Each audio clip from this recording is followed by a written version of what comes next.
How am I? Welcome to another video from me. Please forgive the voice as I'm recovering from a virus, and later on please forgive the chocolate ice cream on my shirt as well.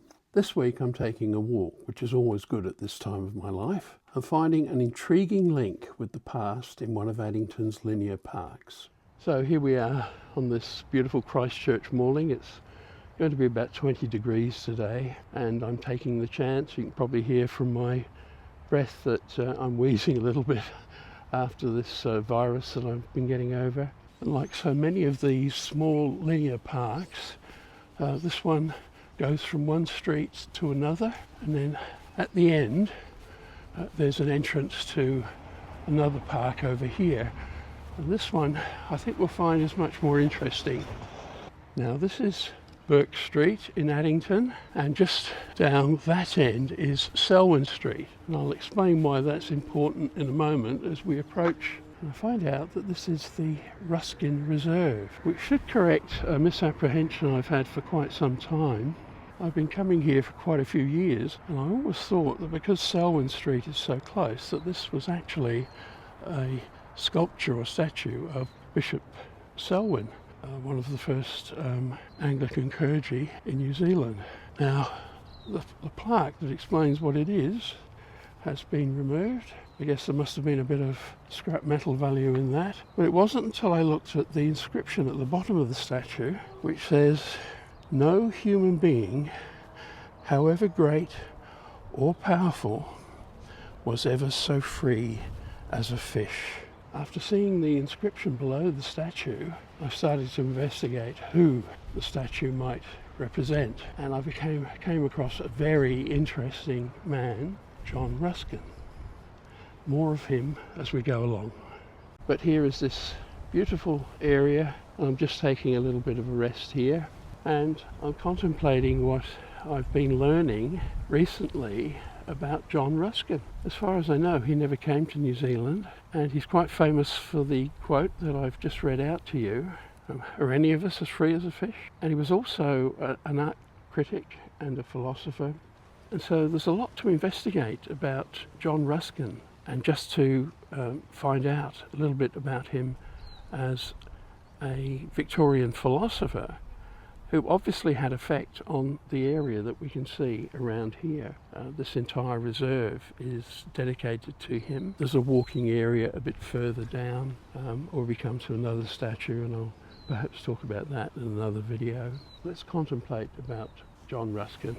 And as I'm sitting here, I'm thinking about central belief that art and nature and society are inextricably linked, and whoever created this reserve probably had the same notion in their mind. It's a beautiful area. The seat that I'm sitting on is one of four here, and each of them is a work of art on its own. And there's the thought also that John Ruskin was writing, thinking and philosophizing in the era of the Industrial Revolution, which we sometimes think occurred in Britain. Of course, like most colonial things, Britain purloined the natural materials of Egypt and India and used them to create materials that could then be sold on or sold back to the people who had originated them. And so Victorian Britain was gradually losing its sense of purpose that it had achieved through the arts and crafts movement and guilds through hundreds of years, where people work to create things. And it's this notion of creativity that absorbs a lot of my thinking at the present time. So the Britain that John Ruskin lived in was experiencing industrial alienation. It was seeing a decline in craftsmanship because people were really interested, or the people who wanted to make money were really interested in being able to create goods on a massive scale that could be sold all over the empire. And as I sit here, I'm thinking about where we are today. It's not the creation of mass-produced goods that could be a dilemma facing us. It's the creation of our own arts and crafts and words into artificial intelligence that enables the mass creation, not of ideas, but of things that replicate what we do as humans. So where do we find our human nature in year 2026? Ruskin's belief that it is imperative, it is critical that human beings create art for their life's sake coincides with something I've believed for many years now, and that is that we need to find a way of creating something in our own lives to feel truly alive. And in many ways, I thank YouTube for allowing every one of us to do something like that.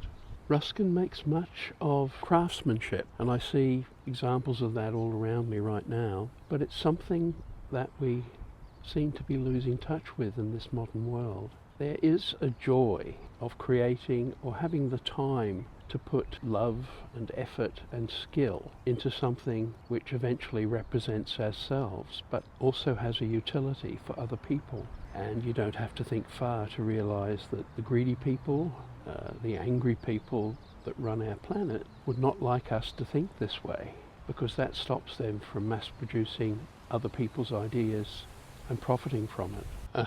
I love this quote from Ruskin: "A little thought and a little kindness are often worth more than a great deal of money." I guess Elon Musk would not agree with that, but I hope you do. In all of his writings, John Ruskin emphasized the interconnection between nature, life and society. And it's interesting, living in modern Christchurch, a city that is perhaps rising from the ashes of an earthquake some 15 years ago, we're seeing examples of thoughtful and creative work being done to enable the city to deal with its growth, one of the fastest growing areas of New Zealand, and to deal with a diverse population who are all seeking to grow, thrive and look after their families in many different ways. I've become a fan of John Ruskin in a short while. I like his thinking in a number of areas, particularly the power of art to infuse our lives with passion and curiosity. His legacy continues in the Guild of St George, which he founded, and the arts and crafts movement which he influenced. In 2026, art can mean many different things, and there are more mediums for expression available to us than in Ruskin's day. His life did not end well. Professionally, he was feted and preeminent amongst art critics and philosophers of the late 19th century, but there was melancholy and frustration in his emotional world, which may have added to a mental decline before his death at Coniston in the Lake District in 1900. Nowadays, we might see Ruskin's art for life's sake as unrealistic or naive. However, I believe that a life that balances meaningful work with creative output is still the best way to live.